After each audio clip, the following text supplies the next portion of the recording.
quelques mots aujourd'hui, chers amis, je voudrais commenter un petit peu une belle phrase de Saint Hilaire de Poitiers. Saint Hilaire de Poitiers, qui était un père de l'Église, qui a vécu donc dans la ville de Poitiers.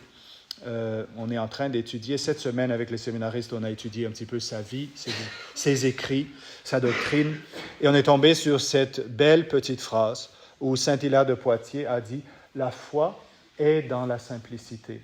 La foi est dans la simplicité. Quelle belle parole de Saint Hilaire de Poitiers.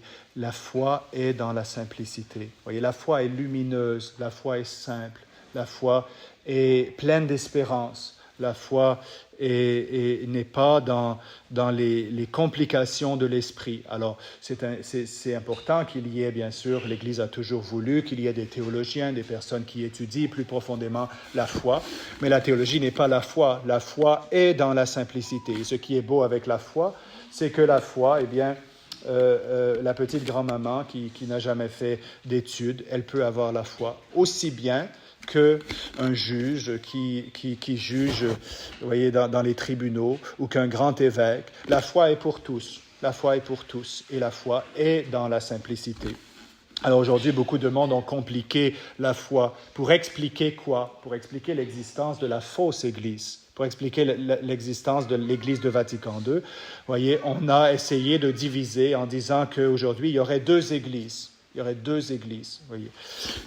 Ou alors, mais une seule religion, la religion catholique. Alors, il y a des gens qui pensent que nous et l'Église de Vatican II, on peut exister en même temps et être, voyez, une seule religion. Bon, il y a deux groupes différents, mais c'est la même religion. Voyez, ben ça, c'est faux, c'est contraire à la foi catholique. D'autres disent qu'il y a une Église. Oui, nous sommes tous les deux la même Église, même si nous avons deux religions. Nous avons deux religions différentes, mais nous sommes la même Église. Voyez, folie, c'est la foi est dans la simplicité. Unam sanctam, comme catholicam et apostolicam ecclesiam. Une sainte catholique et apostolique, voilà la Sainte Église. Il y en a aussi, comme je l'ai mentionné aussi dans le passé, il y en a qui disent que l'Église de Vatican II, eh bien, c'est l'Église, mais possédée par une fausse religion. Comme si l'Église de notre Seigneur Jésus-Christ pouvait prêcher une autre religion que la religion révélée par notre Seigneur Jésus-Christ. Alors, le cardinal Billot, que nous étudions aussi avec les séminaristes, son beau traité sur l'Église, le cardinal Billot dit que, eh bien, pour être un membre de l'Église, qu'est-ce qui fait qu'une personne est un membre de l'Église? Qu'est-ce qui fait qu'une personne est un membre de l'Église? Eh bien, ce qui fait qu'on est un membre de l'Église, c'est le baptême. D'abord, il est nécessaire d'être baptisé. Pour être un membre de l'Église, il faut être baptisé. Et la profession extérieure de la foi. Professer extérieurement la foi catholique. Bien sûr, aussi, il faut se soumettre aux autorités légitimes de l'Église, mais le baptême et la profession extérieure de la foi.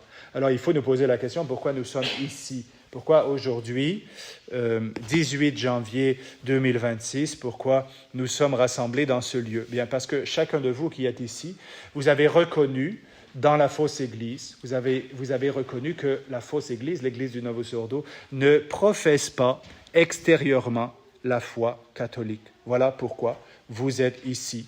Vous vous êtes rendu compte, en vous rendant compte de ça, vous vous êtes rendu compte, eh bien, que l'Église du Novus Ordo ne pouvait pas être la foi catholique. Alors, chers amis, demeurons fermes dans la foi, soyons convaincus que l'Esprit Saint est au milieu de nous et au milieu de tous ceux qui ont, eux, conservé la vraie foi. La foi, je termine en rappelant cette parole de Saint Hilaire de Poitiers, la foi est dans la simplicité. Au nom du Père, du Fils et du Saint-Esprit, ainsi soit-il.